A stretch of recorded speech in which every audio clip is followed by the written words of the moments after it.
Oke, assalamualaikum warahmatullahi wabarakatuh.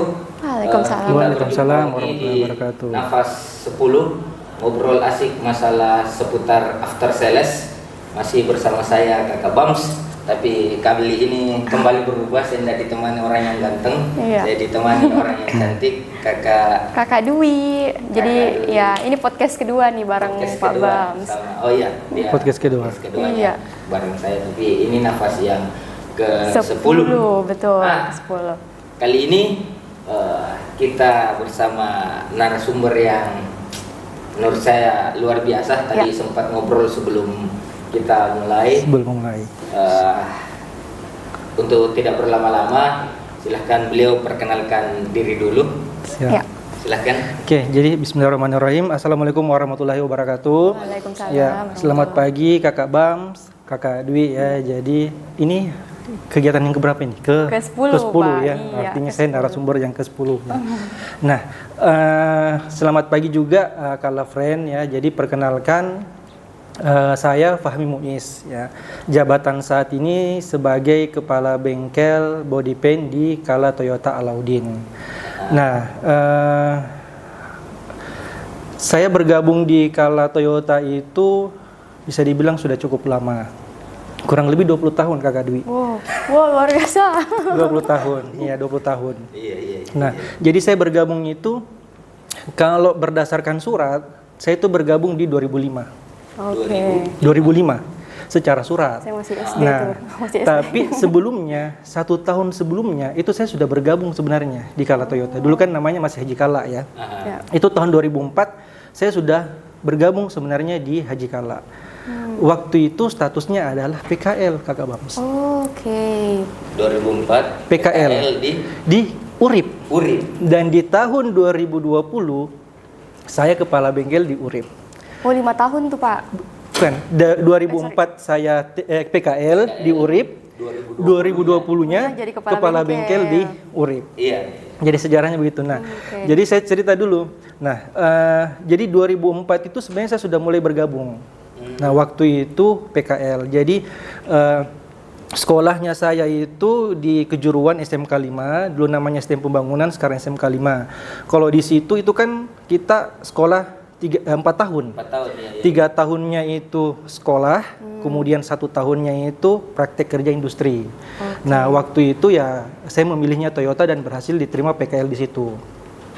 Belum cukup 1 tahun masa periode PKL saya, masih berjalan kurang lebih 7 bulan, ternyata ada penerimaan besar-besaran teknisi. Itu untuk mengisi teknisi di cabang Alauddin, karena Alauddin itu kan tahun 2005 peresmian. Oke. Nah, jadi tahun 2004 itu kita sudah dipersiapkan siapa-siapa yang akan mengisi di Alauddin. Nah, disitulah penerimaan besar-besaran.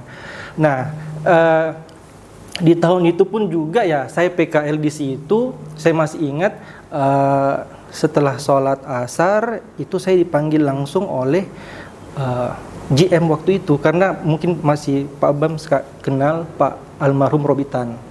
Ya, Pak Robitan itu kan kantornya di bengkel, kemudian di lantai 2. Betul, di belakang. Ya, di belakang lantai 2. Saya habis sholat asar, kemudian dikasih tahu, dipanggil Ki, manajer. Wih, saya kaget juga. Cuma memang waktu itu saya identik. Makanya karena saya kembar, Fahri juga di situ, jadi bersamaan. Jadi saya dengan Fahri PKL-nya bersamaan. Oke. Sekolahnya bersamaan, PKL-nya bersamaan. Jadi mungkin orang-orang di situ ya tahu lah kalau ada yang kembar pasti dikenal. Notice banget di Pak. Makanya Pak Robitan waktu itu panggil naik ke atas. Dia tanya, Fahri, bagaimana selama PKL di sini? Senang tidak? Saya jawab, senang Pak. Apa yang buat kamu senang? Saya bilang yang buat saya senang itu ya kekeluargaannya. Dan memang kan suasana bengkel itu sahabat sekali lah. Mau junior, mau senior, bahkan kita anak PKL pun juga ikut berbaur, diterima. Tidak ada pemisah mau PKL, mau apa, mau senior, mau junior. Jadi semua berbaur. Nah, itu yang saya bilang sama Pak Robitan saat itu. Terus dia bilang kalau kamu mau bekerja di sini bagaimana? Saya bilang kalau saya dikasih kesempatan bisa Pak. Yeah. Nah, akhirnya dia bilang oke, buatlah surat lamaran. Nah, cuma waktu itu saya bilang sama beliau, Pak, surat lamaran kerja boleh saya buat. Nah, tetapi syaratnya kalau seperti ijazah dengan KTP saya belum punya. Oke, karena posisinya masih Belum PKL. buat. Iya. Belum Kan lulus. ijazah saya belum lulus. Oh, iya, Lulus iya. ya, masih PKL. Nah, di Pak. kelas 3 sebenarnya kan kita sudah ikut ujian akhir nasional, tapi standar kelulusan itu nanti di kelas 4. Habis PKL. Habis PKL, ijazah saya belum pegang. KTP juga belum ada. Pak Robitan bilang lampirkan saja fotokopi rapor plus kartu identitas siswa. Oke. Nah, jadi mungkin itu dalam sejarah juga bisa dibilang. Dalam sejarah kala ada penerimaan saat itu dan diterima itu bukan ijazah. Yang dilampirkan itu hanya rapor dan juga kartu identitas siswa. Nah, singkat cerita akhirnya lolos, ikut tes teori, kemudian ikut segala tesnya lah, lulus. Nah, kemudian waktu itu Pak Robitan panggil lagi satu kali. Dia bilang begini, ini jangan-jangan kamu menyontek ini sama-sama Fahmi dan Fahri nilainya sama-sama. Jadi saya bilang, iya sama. Jadi saya bilang, oh tidak Pak, saya duduk di sini, Fahri duduk di sini. Itu ada pengawasnya bisa tanya. Oh iya. Dia bilang, oke, saya bercanda. Nah tapi begini, satu tes lagi yang saya mau berikan. Saya bilang, apa itu Pak? Mobil saya itu sudah waktunya berkala 40.000. Nah saya mau Fahmi dengan Fahri coba kerjakan. Nah, kalau hasilnya oke, kamu langsung diterima. Nah, begitu saya kerjakan, Pak Robitan puas dengan hasil kerjanya, padahal saat itu saya masih status PKL, puas dan alhamdulillah ya langsung diterima. Jadi itu secara singkatnya masuk pertama kali di Kala Toyota. Jadi mulai dari PKL, kemudian ya masuk sebagai kerja teknisi di 2005. Habis itu. Tapi waktu teknisi 2005 di Alaudin. Iya. Dua-dua juga di Alaudin. Awalnya dua-dua di Alaudin. Nah, jadi awalnya dua-dua di Alaudin. Jadi waktu itu kepala bengkelnya Alaudin Pak Rahmat Junaidi, dan kebetulan juga Pak Rahmat Junaidi itu yang pembimbing anak PKL lah waktu di PKL di Urip. Akhirnya dia semua rekrut. Dia bilang yang bagus-bagus semua dia rekrut. Nah, akhirnya saya dua-duanya ke sana. Peresmian itu 2005.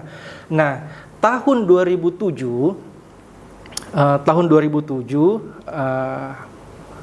katanya sih ada terbit aturan bahwa kalau sesama saudara tidak boleh satu cabang. Nah, akhirnya saya dikembalikan ke Urip.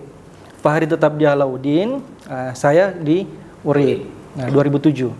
Nah, kemudian di 2007 itulah sebenarnya saya bilang itu adalah awal karir saya, Pak. 2007. Nah, karena kenapa? Kompetisi yang pertama kali saya ikuti dan itu yang membuat saya bisa bertahan sampai sekarang itu di 2007. Apa itu tuh, Pak?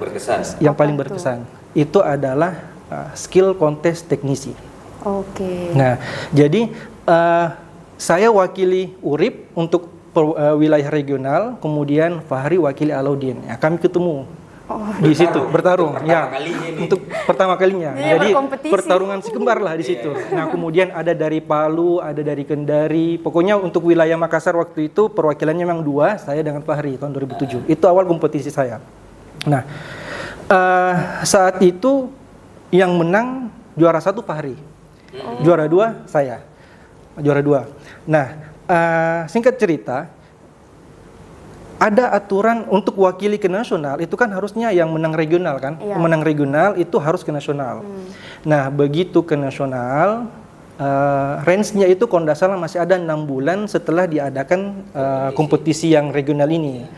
Nah, di tengah itu ada surat dari TAM yang bilang bahwa untuk ke nasional syaratnya itu harus teknisinya adalah minimal 1 diagnosis, 1 DT. Nah, saat trainingnya. Nah, saat itu saya dengan Fahri masih pro teknisi, tapi juara regional. Juara regional. Akhirnya manajer after sales saat itu Pak Bedillah, dia bilang kita tidak mungkin ganti orang. Karena kan pemenangnya sudah ada. Pemenangnya sudah ada. Nah, ini masih ada range-nya kurang lebih 6 bulan. Kita ikutkan saja training.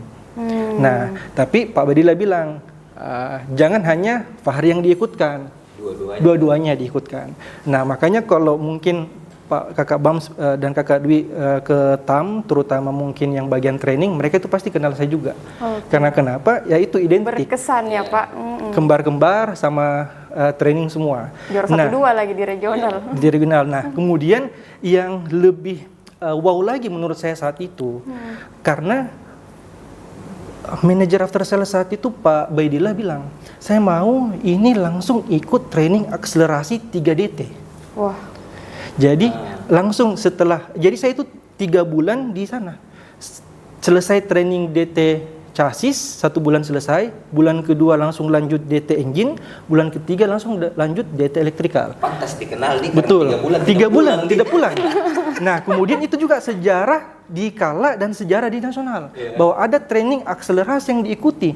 Karena kan, jadi bisa saya bilang, karir saya itu jadi teknisi, mungkin hanya 3-4 tahun, saya sudah dapat gelar master teknisi.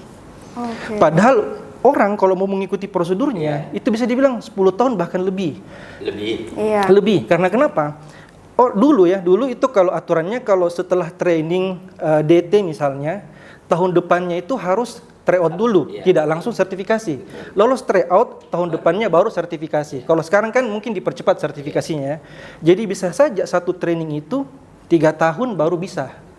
Itu kalau kuotanya cukup. Lebih, kalau tidak harus daftar antrian.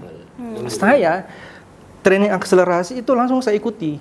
Jadi bisa dibilang 2005 saya masuk, 2008 saya sudah dapat gelar master technician. Nah, makanya saya bilang, saya waktu itu ikut kompetisi, saya tidak, memang kan biasa kan ada orang yang ikut kompetisi, jangan kok ikut. Berapa ji istilahnya yang kau dapat dari situ? Berapa ji hadiahnya dari situ? Cuma alhamdulillah saat itu saya tidak berpikir ke situ, Kakak Bams. Yang saya pikir adalah saya ikuti ini dengan sungguh-sungguh, saya kerjakan dengan tulus, saya tidak berharap banyak dari situ. Tetapi alhamdulillah Allah memberikan yang lebih banyak dari itu. Trainingnya saya dapat, orang yang belum tentu dapat pengalaman training akselerasinya dapat. Kemudian bisa sampai sekarang, ya mulainya dari situ. Karena kan ya pendapatan kita pasti akan mengikut. Setelah kita jadi teknisi, naik ke SA pasti akan mengikut, naik ke kabin pasti akan mengikut. Jadi saya bilang mungkin ya saat itu ya saya berpikir tidak usah berharap banyak, ikuti saja dengan sungguh-sungguh, kemudian tulus hati, Allah yang akan balas apa yang kita kerjakan. Betul. Oke, ini pelajaran lagi buat kita kalau friend, bahwa kalau kita berbicara yang mengatakan bahwa apa yang saya dapat itu tidak selamanya harus berupa materi. Betul. Ilmu pun itu sesuatu, bahkan bukan ilmu pun, tapi ilmu itu sesuatu sebenarnya yang lebih berharga dari yang kita sebut uang. Karena ya seperti tadi yang dikatakan sama narasumber kita, itu ngikut karena ilmu sudah semakin bertambah.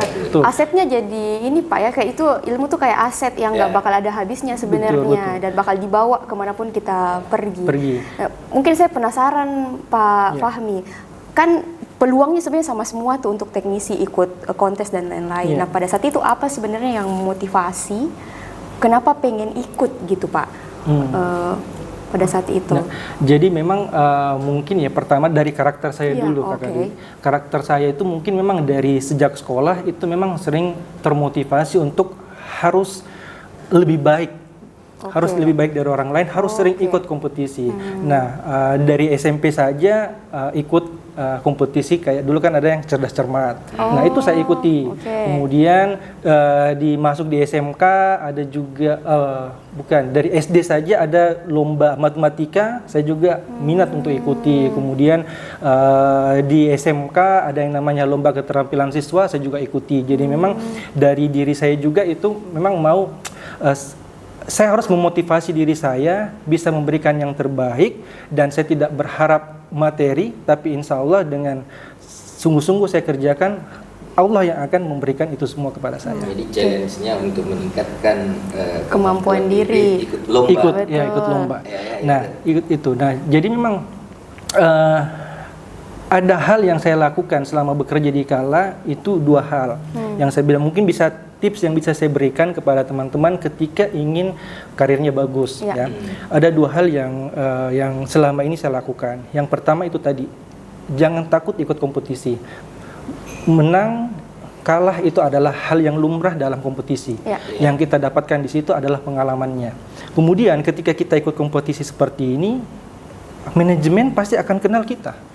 Nah, ketika kita sudah punya nama di manajemen, ada assessment, pasti akan dia bilang, coba deh ikutkan itu si A. Coba jadi deh ikutkan top of mind ya, Pak. Jadi top of mind. Nah, akhirnya ya seperti itu yang terbukti.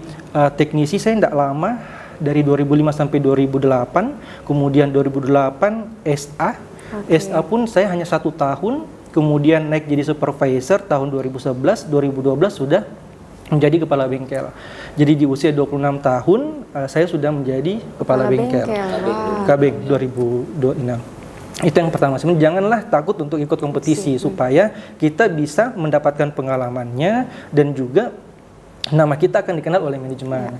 Kemudian yang kedua, saya pernah baca buku sebenarnya di tahun ketiga saya bekerja. Saya lupa siapa pengarangnya. Di situ dia bilang begini, ketika kamu ingin sukses berkarir di tempat kerja, tuntaskanlah pekerjaan kamu 100%. Kemudian ambil sebagian pekerjaan atasan kamu. Ya. Tapi ada syaratnya.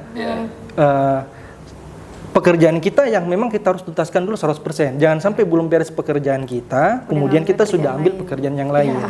Nah, itu yang saya pegang selama ini. Jadi ketika saya teknisi, itu yang saya pegang bahwa saya teknisi, atasan saya adalah foreman. Foreman tugasnya apa? Oh, dia menganalisa, kemudian dia melakukan test drive. Saya termotivasi untuk belajar itu. Belajar untuk menganalisa, belajar untuk test drive. Foreman mau test drive, saya bisa ikut. Pak, bisa saya ikut test drive? Boleh. Ya, saya lihat, oh caranya test drive begini, caranya menganalisa begini. Nah, ada case ketika misalnya foreman sibuk, ada mobil yang mau di final inspeksi, saya izin sama foreman, Pak bisa saya bantu untuk final check? Boleh. Nah disitulah kan atasan kita akan menilai, oh ini orang ada inisiatifnya, ada ininya. Nah sama halnya ketika saya waktu naik jadi SA itu kan atasannya adalah supervisor atau kepala bengkel.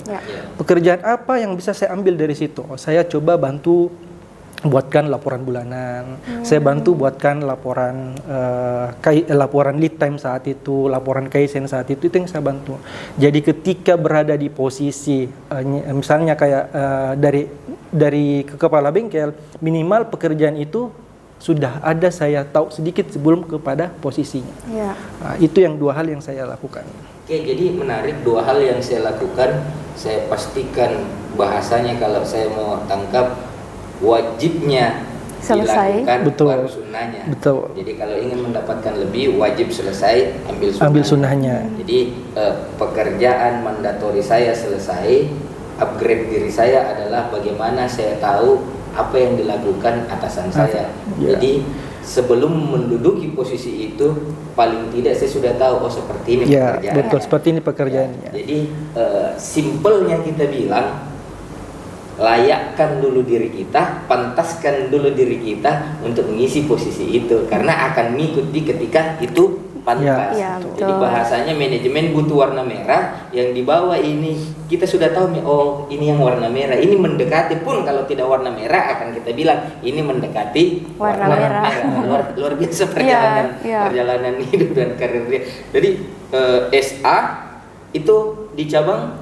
Saya SA itu di cabang Palu. SA Palu. Cuma 9 bulan saya di Palu, kemudian Pak Wahab tawarkan, Mi mau tidak kembali ke Urip? Oh, saya bilang boleh Pak. Dia bilang kenapa? Dia bilang ya di Urip butuh orang lah seperti kamu. Nah akhirnya saya balik di Urip jadi SA. Nah di SA itu tidak lama juga, mungkin hanya 3 bulanan di Urip sebagai SA, kemudian ada seleksi untuk naik supervisor. Supervisor ya saya ikuti asesmennya dan lolos supervisor di tahun 2011 penempatan cabang Kendari. Kendari 2011. Kemudian waktu itu sudah di tahun 2012 bulan April kalau tidak salah, Pak Wahab kumpul lagi, kemudian beberapa kabeng waktu itu sudah ada penempatan, kayak misalnya Pak Fauzan sudah ditempatkan, nah saya sendiri yang belum. Nah tapi waktu itu Pak Wahab bilang, tenang Mi, nanti kamu akan dapat tempat yang lebih baik. Nah ternyata apa, saya dikasih tahun 2012 April itu bengkel baru Kala Toyota Serui. Jadi di Kala Toyota Serui itu adalah pengalaman pertama saya menjadi kepala bengkel. Oke. Nah ini terbukti tadi yang saya bilang bahwa bilang kamu lebih cocok di urip butuh kamu karena kenapa sudah ada nih warnanya. Jadi ketika warna ini mau klop, oh ya klopnya di urip. Nah orang sudah ada penempatan, tenang nih karena yang kosong belum cocok dengan warnamu karena warnamu lebih cocok di tempat yang lebih besar. Jadi semua akan berjalan seperti apa yang sesuai dengan warnata. Ada lagi yang menarik kan? Ya, menarik juga tadi sih Pak, kayak misalnya dia Pak Fahmi itu belum menduduki posisi yang lebih di atasnya, tapi preparingnya untuk ke situ itu udah visioner gitu Pak. Nah maksudku tidak semua orang punya hal itu. Nah itu sepertinya memang satu karakter juga yang harus dimiliki oleh Gen Z misalnya gitu Pak ya, bagi kita yang baru misalnya join untuk punya karir yang bagus, artinya memang visinya harus jelas. Mau step tangannya kemana itu harus sudah jelas. Nah mungkin saya juga penasaran nih Pak, tadi kan di awal penempatannya di Alauddin dulu ya, Urip baru kemudian Alauddin, Palu, Kendari, Kendari baru masuk Serui, cabang Serui. Kemarin nih Pak sering ngobrol juga sama teman-teman yang ada di bawah teknisi dan lain-lain, itu nggak ada keberanian tuh Pak untuk pindah-pindah cabang karena menurutnya susah untuk adaptif dan lain-lain. Nah mungkin boleh bagi tips Pak, gimana caranya tuh supaya tetap bisa adaptif meskipun kita berpindah-pindah cabang. Nah justru ini yang saya mau ingatkan ke teman-teman teknisi ya, kadang kan ketika mau ikut asesmen kendala utamanya itu adalah penempatan. Iya, betul. Bisa, tapi dia secara kemampuan bisa. Tetapi secara keinginan untuk ditempatkan di cabang tersebut dia tidak mau. Nah, langkahnya sebenarnya mudah saya bilang. Kalau kamu ditempatkan ke situ, lakukanlah yang terbaik dan pasti kamu akan dipanggil kembali. Dan itu terbukti di saya.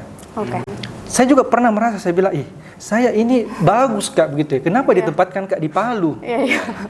Kenapa saya tempatkan di Palu? Tapi saya bilang mungkin ini jalannya. Saya ikuti alurnya, saya ikuti ke sana. Di sana akhirnya saya dapatkan banyak orang, banyak teman.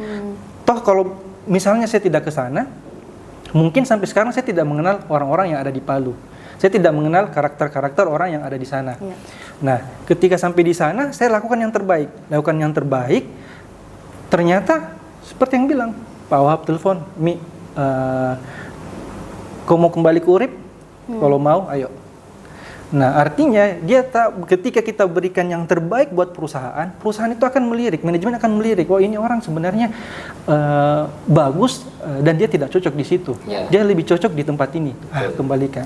Nah, itulah makanya kadang biasa ada anggota saya yang ikut asesmen. Saya itu yang saya bilang gini. Kalau kamu ke daerah, ke Palu, terima saja. Ya, di sana bawa perubahan untuk cabang tersebut. Ketika perubahan tersebut ada, orang akan melirik. Cabang itu berubah. Siapa yang bikin berubah? Oh, ini. Nah, kalau begitu, ada cabang yang cocok buat dia. Tantangannya jauh lebih besar. Biasanya tantangan yang jauh lebih besar itu ada di Makassar. Tarik lagi dia ke Makassar. Jadi seperti itu. Jadi semua itu sebenarnya sudah diatur jalannya. Kerjakan tugas kita dengan sungguh-sungguh, insya Allah akan kembali jika kita. Jadi menarik tadi salah satu tipsnya kerjakan Mi. Jadi saya juga bisa bilang ya walaupun kita menganggap bahasanya seperti ini, kalau saya mau naik ke tingkat berikutnya karena kemampuanku bisa, maka salah satu buktinya atau salah satu tandanya itu adalah saya harus lulus ujian.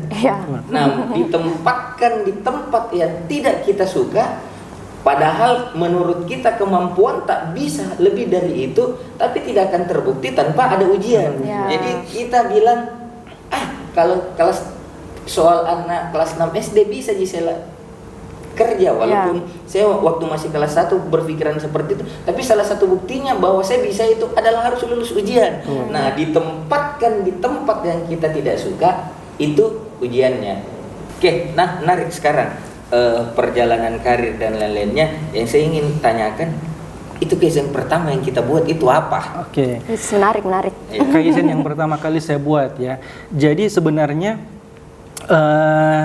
di tahun 2008 itu Toyota Urip itu sudah memulai Kaizen. 2007-2008 saya ingat ya. 2007-2008 kalau Toyota itu sudah memulai menjalankan skema Kaizen.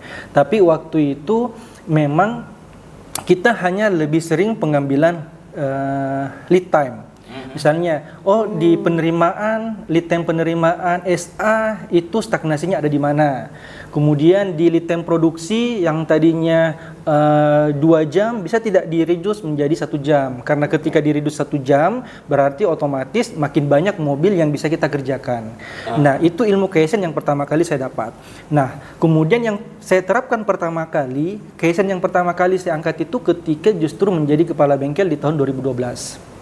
Dan itu tembus sampai nasional Kaizen saya, Pak Bams. 2012. Tentang apa tuh, Pak? Nah, itu mengurangi lead time service berkala dari 2 jam ke 30 menit. 2 jam ke 30 menit. Jangan-jangan itu lagi jadi standar nasional. Nah, jadi gini, kenapa saya angkat itu? Saya melihat background. Jadi memang ketika kita mau memilih tema Kaizen, itu kita harus namanya Genba, Genshi, dan Genbutsu. Ya, datang dengan melihat langsung, jangan hanya mendengarkan. Nah, jadi seorang kepala bengkel harus juga melihat apa sih sebenarnya menjadi problem utama di tempat kita. Nah, di Serui itu kan store-nya cuma 8. Store-nya sempit, kemudian market di luar yang mau masuk banyak. Nah, tapi kalau store-nya saya sempit dan lead time pekerjaan teknisi itu lama, ya berarti yang bisa saya serap sedikit. Nah, otomatis kalau potensi di luar banyak yang mau masuk, supaya saya bisa serap semua, lead time-nya ini yang saya turunkan. Nah, bagaimana caranya menurunkan 2 jam ke 30 menit? Nah, dulu ada namanya express maintenance. Express maintenance-nya itulah produk yang kami buat. Dari teknisi yang semulanya mengerjakan 2 orang, kemudian mobil itu akhirnya dikerjakan oleh 3 orang teknisi, waktunya bisa direduce dari 2 jam ke 30 menit. Nah, cuma dari situ ada beberapa tahapan yang kita buat. Karena jangan sampai 3 orang teknisi ini pertama pekerjaannya saling bentrok. Atau yang kedua pekerjaannya saling berharap. Nah, makanya kita buat WSS namanya. WSS itu urutan bahwa teknisi A mengerjakan sisi mobil sebelah kanan, teknisi B mengerjakan sisi mobil sebelah kiri, teknisi C mengerjakan area mesin. Sehingga pekerjaan itu tidak ada yang bentrok. Kemudian lead time-nya pun kita atur. Oh, ini pekerjaan ini bisa selesai dalam ini, bisa selesai dalam ini, akhirnya dapatlah dari 2 jam ke 30 menit. Jadi itu proyek pertama kali diserui adalah express maintenance. Express maintenance. Ini salah satu contoh anak mesin yang berpikiran arsitektur. Jadi secara sipilnya. Jadi ini yang dibangun, ini yang dikerja. Ini menarik.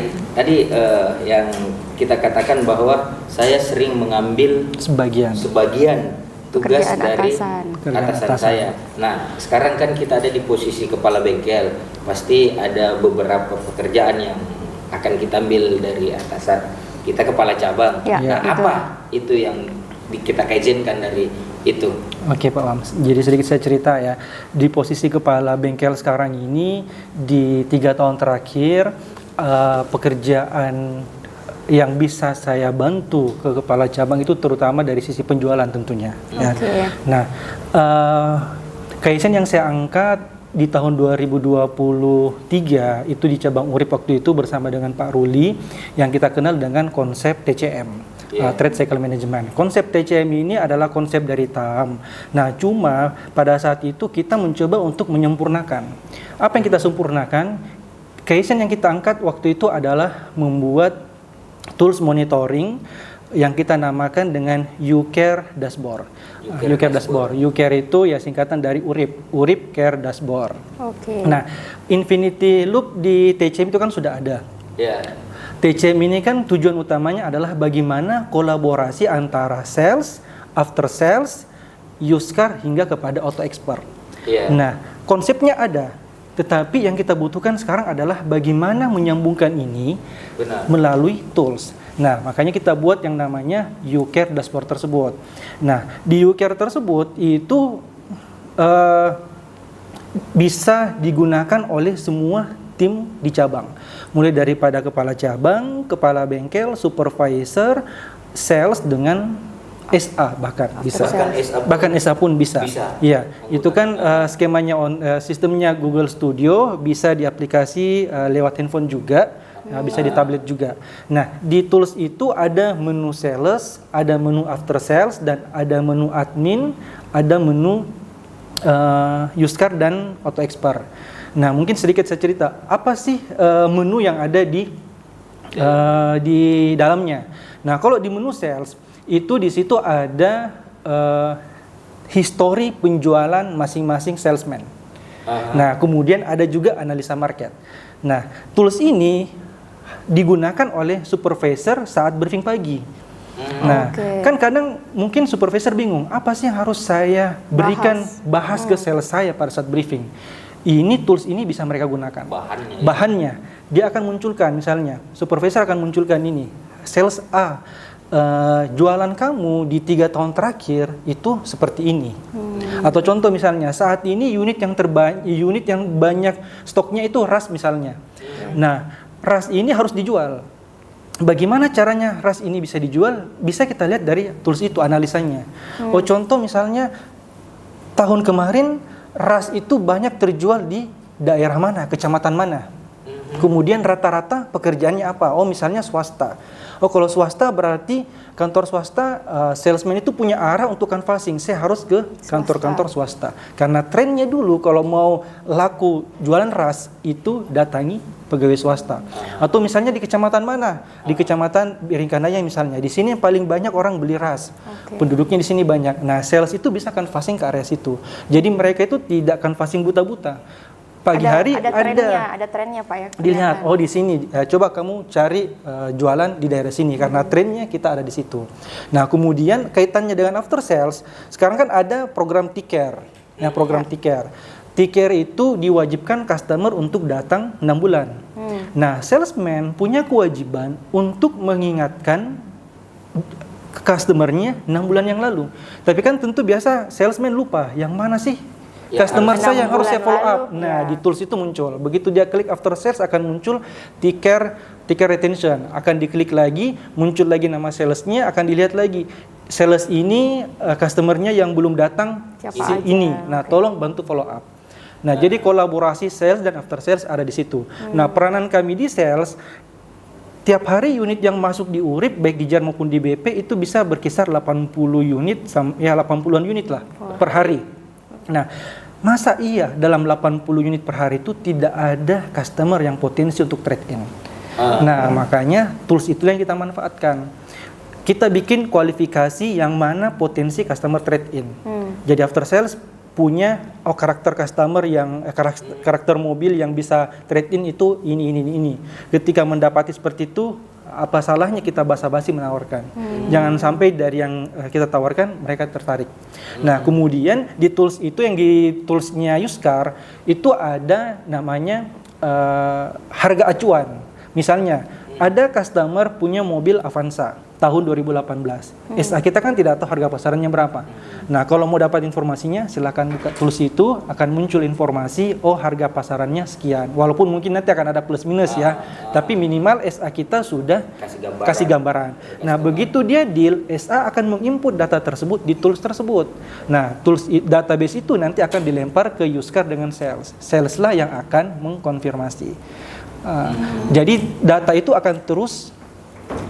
Jadi end to end Pak, dari sales sampai used car bakal bisa melihat insight dari dashboard itu. Nah, kadang kan kita juga bilang ya ada customerku mau cari mobil bekas. Kadang kita juga tidak tahu ada stoknya apa tidak. Di tools itu ada. Jadi stok-stok yang ada di used car itu akan diinjek masuk ke tools tersebut, kemudian akan dilihat yang mana sih yang masih jadi stok, berapa harganya. Siapa tahu ada customer yang bertanya, bisa seperti itu. Nah, jadi kita buatkan tools monitoringnya supaya untuk mempermudah transfer database tersebut, sehingga konsep TCM-nya itu terus berjalan. Banget nih ya. Ya. Oke. Sebenarnya kalau Fred ini menarik dalam artian saya begini. Yang menerangkan tadi ini kepala bengkel. Ya. Terus dia sudah berbicara, sales. ini loh salesmu 3 tahun yang lalu, ini loh areanya, ini loh pekerjaannya, ini sudah sales banget nih. Jadi artinya yang boleh saya katakan TCM di Urip itu harusnya jalan banget nih, karena Kaizen yang dilakukan Pak Fahmi ini apa lagi bahasanya, saya kayak begini, di after sales itu bukan sekedar informasi, karena dia sudah action nih, malah action nih, dia sudah tahu nih kalau kita bahasanya di sales ini yang namanya hot medium. Iya betul, hot Nah, medium.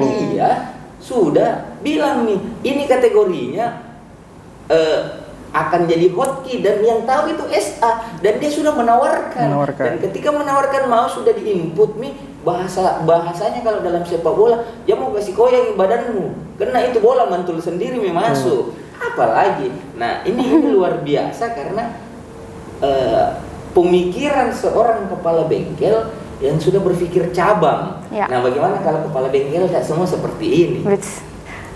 Iyalah, kalau kepala bengkel tidak semua ini, apa? Nggak pusing lagi cari siapa yang bisa. Jadi kepala cabang, Pak. Udah kelihatan mindsetnya, iya. Nah, saya menarik. Kalau kita lihat, saya juga akan bilang sekarang TCM, sekarang smart upgrade banyak yang ambil. Betul. Tapi kalau mau dikatakan berhasil, saya berpikir berhasilnya itu ketika dia ambil lagi trade in lagi. Ya. Trade dia mobilnya yang dia pakai sekarang itu dia trade in kan. Betul. Nah, itu baru dibilang siklusnya berhasil. Ya. Betul. Siklus berhasil. Sekarang baru awalnya. Nah, menurut Tak itu apa yang harus dijaga untuk itu berhasil? Ya, betul. Nah, jadi seperti yang saya bilang tadi, di tahun 2023 itu kita membuat tools monitoringnya. Nah, di tahun 2024 kita sempurnakan dengan adanya produk Smart Upgrade. Okay. Nah, produk Smart Upgrade ini memang produknya dari sales. Nah, tetapi di luar daripada itu, after sales itu punya peranan yang penting. Karena di klausul Smart Upgrade ada namanya jaminan harga jual kembali, atau yang biasa orang sebut JHJ, jaminan harga jual kembali. Nah, kalau customer itu tidak menjaga retensi servisnya, maka JHJ yang dijanjikan di awal tadi itu tentu akan berkurang. Kalau tidak salah, di klausul Smart Upgrade itu ada poin yang mengatakan ketika customer tidak melakukan servis berkala secara prosedur atau secara SOP baik dari timely-nya, maka harga mobil yang sudah dijanjikan di awal itu akan turun 5%. Nah, makanya peranan after sales di sini adalah menjaga itu. Karena jangan sampai komplain customer akan ada di kemudian hari ketika customer itu akan trade in. Nah, jadi produk Smart Upgrade ini dengan slogan 3M, mudah, murah, maksimal, ini untuk memudahkan customer kita memiliki kendaraan Toyota. Nah, setelah dimiliki, peranan after sales itu untuk menjaga retensi customer, kondisi kendaraan customer, kendaraannya selalu terawat, sehingga pada saat akhir masa tenor lebih dipermudah lagi untuk trade in. Nah, di after sales kita buatkan beberapa program. Kalau servis berkala di GR itu kan ada program T-Care. Nah, cuma T-Care itu kan berkalanya gratisnya hanya sampai dengan servis ke-6. Nah, sedangkan kalau customer yang mengambil mungkin tenor 4 atau 5 tahun, otomatis masih ada dong servis ke-7 dengan sampai berikutnya. Nah, itu kita buatkan juga harga khusus untuk servis ke-7 sampai di akhir masa tenor. Ada harga khususnya. Nah, kemudian untuk di BP seperti apa? Kebetulan sekarang kan saya berada di BP.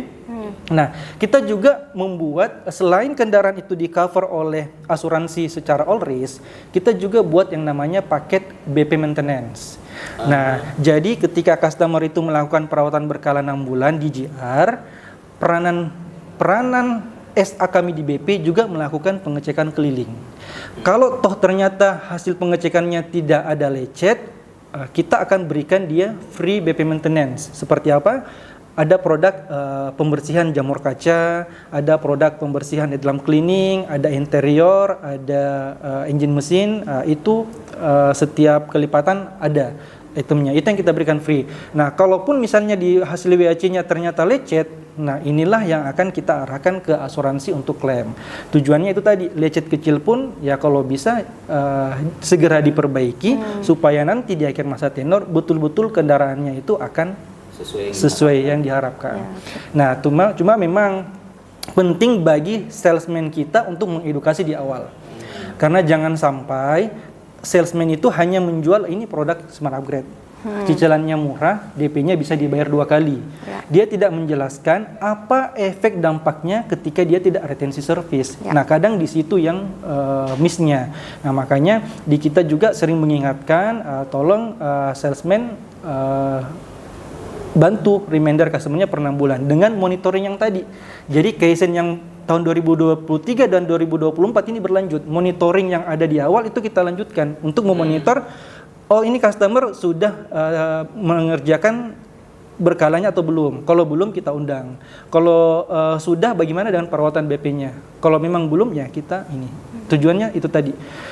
Kondisi kendaraan customer di akhir periode terus terjaga sehingga harga belinya oke. Nah, ketika harga belinya oke, used car pun juga senang menerima kondisi kendaraan dalam kondisi bagus. Mereka bisa jual dengan harga yang lebih tinggi. Kemudian ya customer yang membeli mobil baru akan kembali ke siklus awalnya. Kemudian untuk yang mobil lamanya ini akan diretensi oleh Auto Expert. Jadi kan kita juga ada Auto Expert, kita juga kasih database tersebut ke Auto Expert. Jadi siklusnya itu akan terus berputar. Infinity loop-nya. Mobil yang lamanya akan diretensi oleh Auto Expert. Kemudian mobil barunya akan kembali ke siklus awal. Jadi sebenarnya semakin besar customer masuk di membeli program Smart Upgrade, semakin besar potensi customer kita itu selalu berada pada ekosistem Toyota. Database kita itu tidak bakalan kemana-mana keluar. Sangat sesuai dengan tema kita, Pak ya, strong collaboration. Ya, jadi strong collaboration. Mulai dari sales sampai nanti akhirnya ke used car untuk trade-in itu harus ada kolaborasi yang kuat di situ ya, Pak. Nah, mungkin dari Pak Bams ada lagi, Pak? Yang menarik di Kaizen ini ada note khusus untuk customer yang ambil Smart Upgrade.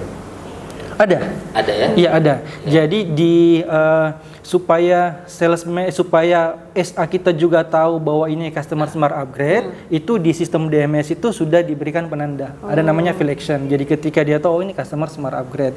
Jadi memang kita buatkan beberapa case yang kita buat itu kita buatkan line khusus. Mulai dari saat DEC. Jadi saat DEC itu nanti kita akan tempelkan stiker khusus di kendaraan customer bahwa ini Smart Upgrade. Kemudian di buku servis juga ada kartu kontrol. Nah, kartu kontrol itu karena kan orang biasanya servis membawa buku servisnya. Nah, di kartu kontrol itu akan SA nanti akan menuliskan tanggal servisnya kapan, ininya kapan, GHG-nya masih aman apa tidak. Jadi ada kartu kontrolnya. Itu yang kita buat untuk mempermudah identifikasi customer antara Smart Upgrade dengan non Smart Upgrade. Jadi terjawab ya, yang Smart Upgrade itu sudah bisa diidentifikasi dari awal bahwa ini mobilnya Smart Upgrade. Jadi bahasanya kita agak sedikit lebih difokuskan. Oke, dari perbincangan kita di awal sampai sekarang dan melihat fenomena karyawan baru, teknisi-teknisi baru yang kita lihat dari kakak pertama kali masuk sampai sekarang, itu ada tidak tips yang bisa kita share, bisa kita bagi sekaligus jadi penutup di sesi kita agar teman-teman teknisi dan yang lain bisa melihat bahwa TCM dan teman-teman sales akan melihat bahwa TCM itu sebenarnya bukan milik satu departemen tapi milik kita semua. Betul. Oke, silakan. Baik, mungkin ada dua ya penutup di kesempatan kali ini. Yang pertama buat teman-teman teknisi. Nah, buat teman-teman teknisi, jangan pernah berpikir mau stagnan di posisi teknisi. Ya. Kita lihat sekarang juga memang populasi teknisi masih banyak yang senior-senior tapi posisinya ya mentok di situ. Karena kenapa? Dari dulu itu, dari awal mereka masuk mungkin tidak punya pola pikir yang mau terus berkarir. Nah, makanya buat teman-teman teknisi yang ketika diberikan kesempatan untuk berkarir, jangan pernah berpikir akan stagnan di teknisi. Nah, bukti-buktinya banyak yang bisa kita lihat, termasuk saya pribadi berkarir dari PKL kemudian teknisi akhirnya bisa jadi kepala bengkel. Teman-teman kepala bengkel juga yang sekarang berada di posisinya itu juga berawal dari bawah. Jadi karir itu jangan langsung berharap langsung tinggi, tapi kita nikmati dari bawah sehingga kita mendapatkan prosesnya. Dari proses yang kita dapatkan, kita mendapatkan pengalamannya. Nah, jadi jangan pernah takut untuk ikut kompetisi, baik untuk skill contest misalnya, atau untuk ikut kompetisi di Kaizen. Nah, Kaizen ini beda sekali dari zaman kami pertama kali masuk dengan sekarang. Kalau dulu itu kita bisa dibilang kita itu bekerja sendiri. Tapi kita bekerja sendiri motivasinya jauh lebih besar. Nah, kalau sekarang sebenarnya dari HO pun sudah memfasilitasi. Ada namanya Kaizen Leader Development, kemudian tiap tahun ada perlombaan Kaizen Marathon. Nah, itu yang harusnya teman-teman teknisi coba ikuti semua itu. Dari situ kita dapatkan prosesnya, kemudian dapatkan pengalamannya. Dengan pengalaman seperti itu, nama kita nanti akan bisa dikenal oleh manajemen, sehingga ketika akan ada potensi untuk ikut asesmen, kita secara tidak langsung orang yang pertama diingat untuk diikutkan. Begitu pula misalnya kepala bengkel. Kepala bengkel kan akan bisa melihat siapa-siapa nih orang-orang saya di bawah yang bisa saya ikutkan asesmen. Kalau selama ini mereka tidak mungkin hanya produktivitinya bagus tetapi tidak ada kelebihan yang lainnya, maka ketika dia diikutkan untuk asesmen pasti akan kalah dengan peserta yang memiliki kemampuan yang lain. Nah, maka dari itu pesan saya adalah selama kita diberikan kesempatan untuk belajar, jangan berhenti di situ saja. Kita sekarang sudah difasilitasi baik dari learning center, kemudian dari yang lainnya, kita semua sudah difasilitasi. Manfaatkan fasilitas itu untuk development diri kita supaya kita bisa terus maju dan karir kita bisa terus naik. Nah, kemudian yang kedua, pesan buat teman-teman di sales. Konsep dari TCM yang sudah ada dari TAM ini betul-betul harus dimanfaatkan.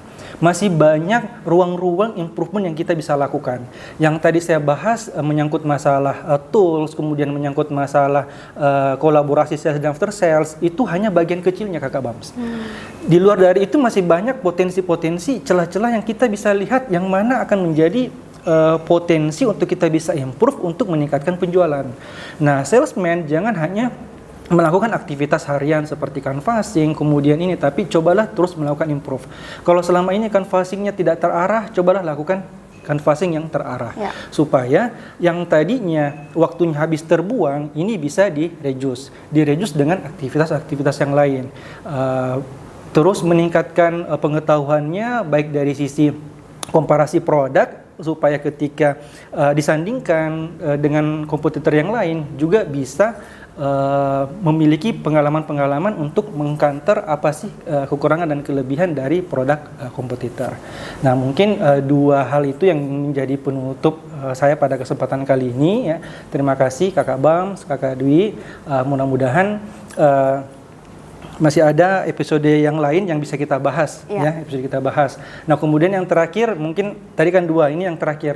Jangan lupa subscribe YouTube ini, betul.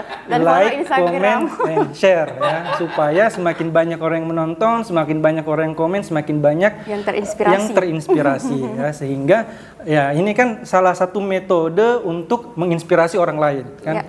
Jadi betul, ya silahkan jangan hanya ini ya, like, comment, and share link YouTube ini. Mungkin sekian dari saya. Terima kasih. Assalamualaikum warahmatullahi wabarakatuh. Waalaikumsalam warahmatullahi wabarakatuh. Menarik sekali pembicaraan kita kali ini. Kalau dari pesan yang kalau bisa saya singkat dalam beberapa kalimat, maka yang pesan beliau tadi itu, pastikan ketika ada kesempatan teman-teman siap. Jadi kesempatan ada, kemudian siap, maka hasilnya kita yang terpilih. Kemudian buat sales, dari beliau masih banyak ruang yang terbuka yang bisa kita improve. Salah satunya tadi itu beliau bilang jangan sampai ada sales blank canvassing di hari itu, padahal ada tools yang bisa dimanfaatkan, digunakan. Oke, kita tutup nafas yang ke-10 ini dengan ucapan wassalamualaikum warahmatullahi wabarakatuh. Oke, sampai jumpa.